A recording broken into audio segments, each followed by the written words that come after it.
amortization.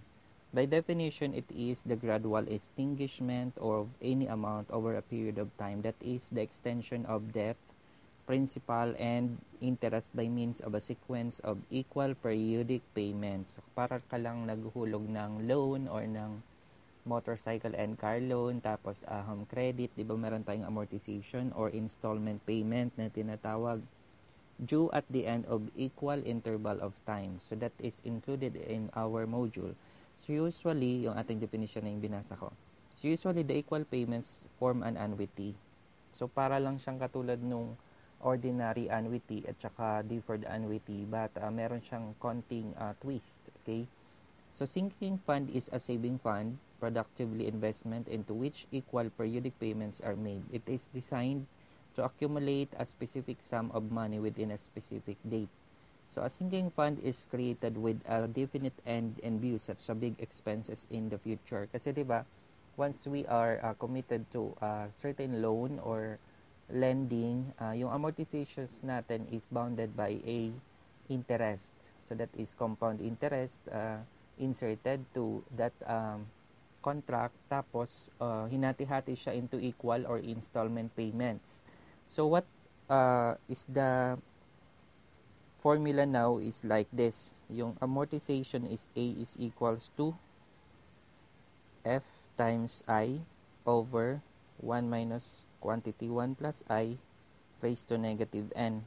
Diba ito lang din yung kanina, ito lang din yung nasa unahan natin na module, yung ating annuity. Diba? So this is just annuity formula. Okay? So example,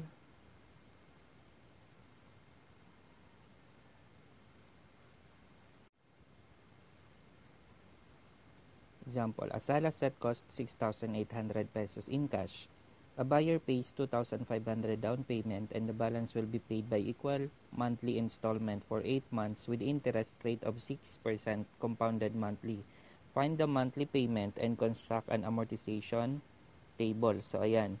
So, ang mga given natin dyan, yung ating I is equals to 0.06 or 6% divided by 12 dahil compounded monthly.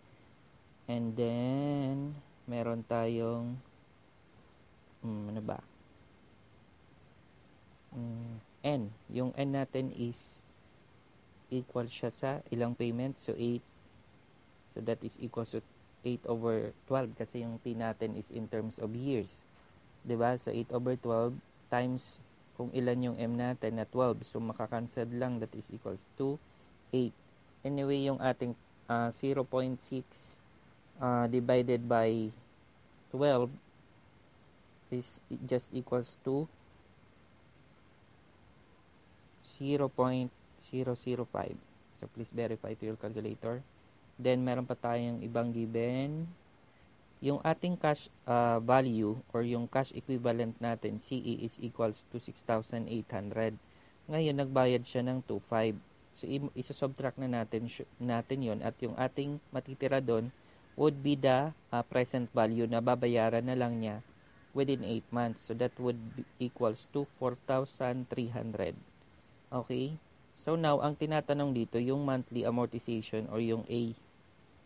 Okay? Yung MI. Monthly installment payment. Okay? So, ngayon, yung formula natin, A is equals to F times I over 1 minus quantity 1 plus I raised to negative N. So, yung F natin, that is 4,300 times yung I natin is 0.05 over 1 minus 1 plus 0.05 raised to negative 8. Okay? Using calculator, this would give us 549.66, roughly 550 pesos monthly amortization.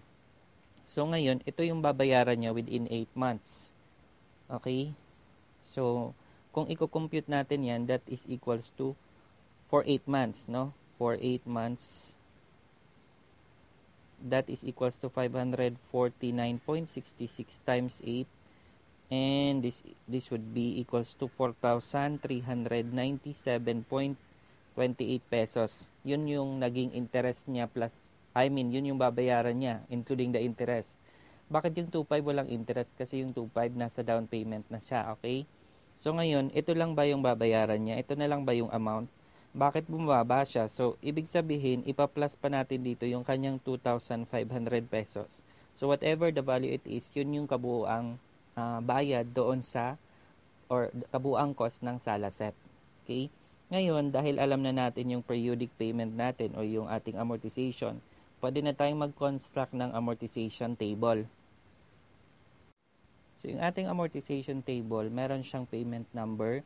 So, dahil meron tayong equal payment of 8 months, so this would equals to 1, 2, 3, 4, 5, 6, 7, 8. Okay. Meron ding unpaid balance. So, una, kapag first month pa lang, yung pinaka-total na babayaran niya is equals to 4,300 pesos. And then, meron kang periodic payment, yung kinompute natin kanina na lumabas 549.66. Lahat yan 549.66 sa loob ng 8 months. Okay? Kasi nga, sabi natin, yung amortization is equal payment. So, 549.66, 549.66, 549.66. 1, 2, 3, 4, 5, 6, 7. Isa pa, 549.66. Okay? Ngayon, aalaminan muna natin yung interest paid natin. So, yung ating interest paid is just equals to F times I. Okay? So, yung ating F times I dyan is equals to 4,300 times yung I natin na 0.005. Okay? So, yung lalabas dito is equals to 21.50. Yun yung ilalagay natin dito. 21.50. Okay, erase ko na to. So, after na mahanap mo yung interest paid, yung periodic payment natin na 549, ito, minus ito, yun yung atin principal repaid. That is equals to 528.16. So, yung una natin na month, yung nabayaran pa lang na principal is 528. Yun pa lang yung ima-minus natin dito sa unpaid balance. So, minus 4,300 minus 5,028.16 is equals to 3,771.84. Okay? Ngayon, ito naman 3,771.84. Hanapin natin yung interest paid dyan. That is equals to 18.86. FI ulit yan. Then, 549 minus 18.86, this will give us 530.8. 3,771.84 minus 530.8 is equals to 3,241.04. And the interest of that is 16.21. Minus mo yun sa periodic payment, that would give us 533.45. Okay? And then, isubtract natin sa unpaid balance yun. That would be equals to 2,707.59. Yung interest paid is 13.54. And then, 536.12.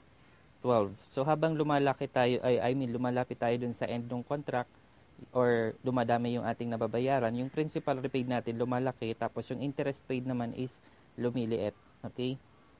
Tapos, sa number 6 naman, subtract mo na yung unpaid balance dun sa, yung principal repaid dun sa unpaid balance. That would give us 1,632.67. And yung interest niyan is 18.6. 541.5. Okay? So, ito na yung ating amortization table. Tapos, pwede nating itotal yung ating interest paid. That is equals to 97.32. Tapos yung periodic payment natin, that is equals to yung kinompute natin kanina na 4,397.28. Kung mapapansin nyo, pag sinubtract natin yung interest paid dyan, yung matitira is just equal to the principal repaid, which is equals to 4,300. Diba ito yon? Okay, so ganun lang po tayo mag-construct ng amortization. So, ayan. So, isa example lang tayo, tapos the other is nandun sa ating quiz, sa ating online quiz.